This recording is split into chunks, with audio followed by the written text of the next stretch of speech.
การคุ้มครองและปกปักรักษาป่าเข็มน้ำเป็นหนึ่งในยุทธศาสตร์ที่สำคัญเพื่อป้องกันการสะล้างและการกัดเซาะเจือนของดินเข็มน้ำจุดประสงค์หลักของรูปแบบนี้เป็นเพื่อรักษาความอุดมสมบูรณ์ของป่าไม้ตามเข็มน้ำลดพรการไหลป่าและป้องกันการทับถมของตะกอนลงสู่แหล่งน้ำและอ่างเก็บน้ำเพื่อนำใช้ทรัพยากรน้ำอย่างยืนยง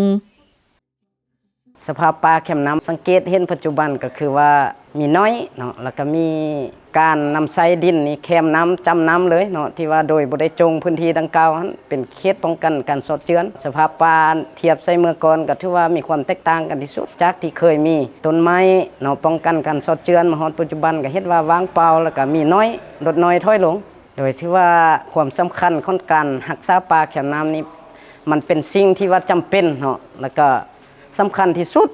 ต่อลำน้ำโดยเฉพาะเป็นการป้องกันการตื่นเขินของอ่างน้ำแล้วก็เป็น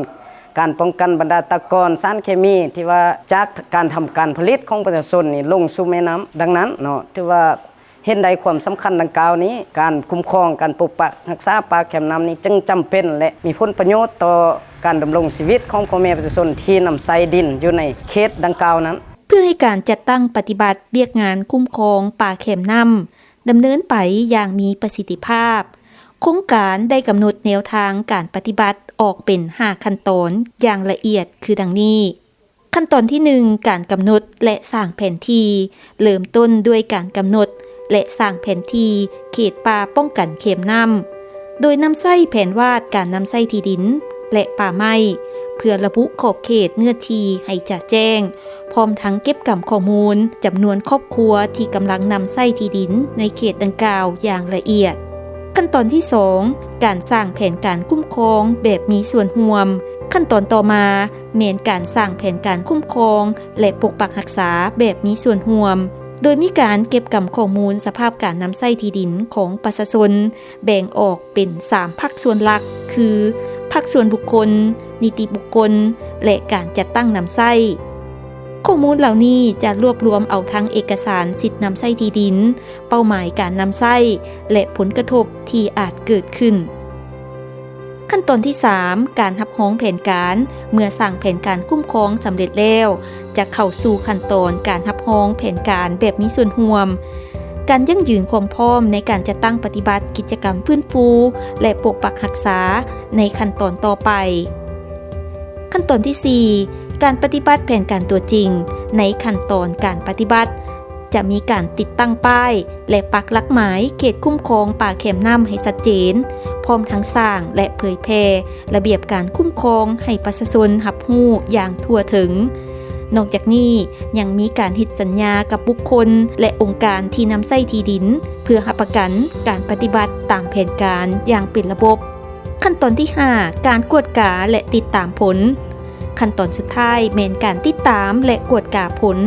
การปฏิบัติแผนการอย่างต่อเนื่องโดยจะมีการทบทวนร่วมกับชุมชน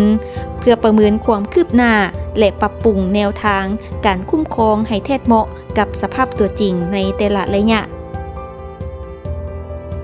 ขั้นการจะตั้งปฏิบัติตัวจริงอยู่บ้านผลสูงและบ้านห้วยเจี้ยโครงการได้สำเร็จการกำหนดเขตป่าป้องกันเข็มน้ำและปักหลักหมายเขตป้องกันอย่างชัดเจนโดยได้สร้างสัญญาร่วมกับประชาชนหลายกว่า40ครอบครัวเพื่อฟื้นฟูเนื้อที่ป่าหลายกว่า15เฮกตาร์พร้อมทั้งจัดฝึกอบรมเทคนิคการปลูกและบำบัดรักษาให้แก่ชุมชนเพื่อชดเชยให้แก่ครอบครัวที่เสียสละที่ดิน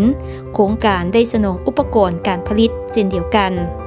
แต่เฮาก็ได้ลงสมทบกับเขานี่ลงไปกวดกาวัดแทกตอนดินเป็นอันละเอียดแล้วก็ได้เอาข้อมูลที่ว่าเขาเจ้าได้เสียสละอยู่ในพื้นที่ดังกล่าวนี่แล้วก็มาเป็นการเสนอเนาะเพื่อว่าทดแทนน้ำจิตน้ำใจเส้นเนาะหลายคนก็ได้เสนอสิ่งตอบแทนก็คือบรรดาลวดน้ำที่ว่าไปล้อมหัวออมค้างมันบ่หรือยังต่างๆเนาะรวมทั้งไม้ให้มากบ่แล้วก็ไม้เศรษฐกิจที่ว่าไปปลูกอยู่ในพื้นที่ดินที่เขาเจ้าถูกต้องนั้นถือว่าด้านนโยบายอีกนึงเนาะแต่เฮาก็ได้ตอบสนองว่าด้านวัตถุอุปกรณ์ให้เขาเจ้านี่ไปกาเบี้ยไม้พิเศษเนาะก็ได้ไหลงบประมาณเป็นเงิน ในการอุดหนุนให้เนาะได้เรียนรู้เอาเทคนิคอันใหม่ให้เขาเจ้าเพื่อว่านำพาจะตั้งปฏิบัติโดยตัวของเขาเจ้าเองตั้งแต่เริ่มกาเบี้ยไม้จนไปฮอดการนำผ้าปลูกแล้วก็การบำบัดรักษาและก็การตอบสนองด้านงบประมาณต่างๆที่ให้เขาเจ้าบ่เรื่องสภาพป่าเนาะเดี๋ยวนี้นี่ตั้งแต่ตอนโครงการบ่ทันเข้ามาเนาะถือว่าสภาพป่าเฮานี้บ่เรื่องเสาะเจือนก็หลายตั้งแต่โครงการเข้ามานี่เรียกว่าเรื่องการเสาะเจือนนี่คือว่า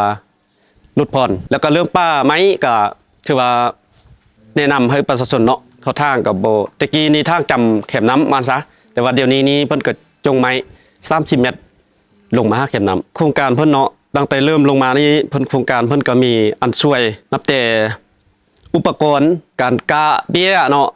เขาได้กะเกียมพื้นที่อุปกรณ์การกาเบี้ยนี่มันมีเพิ่นสนองเบาเนาะ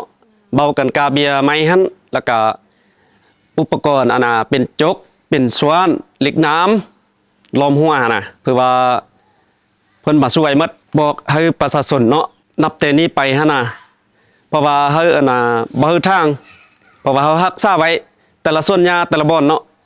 แคมน้ำจะเป็นแคมน้ำเธอหรือว่าแคมห้วยมาดเฮาก็แนะนำเข้าหมดแล้ว12ครอบครัวนี่เนาะเข้าร่วมโครงการตัวนี้มันเข้าร่วมอันน่ะปลูกไม้แคมน้ำเนาะปลูกเสริมเพราะรักษาแล้วก็ปลูกเสริมบ่อนที่มันห่างแล้วก็ปลูกเสริมการมีส่วนร่วมอย่างตั้งหน้าและการสนับสนุนที่แท้เหมาะกับตัวจริงแม่นปัจจัยสำคัญ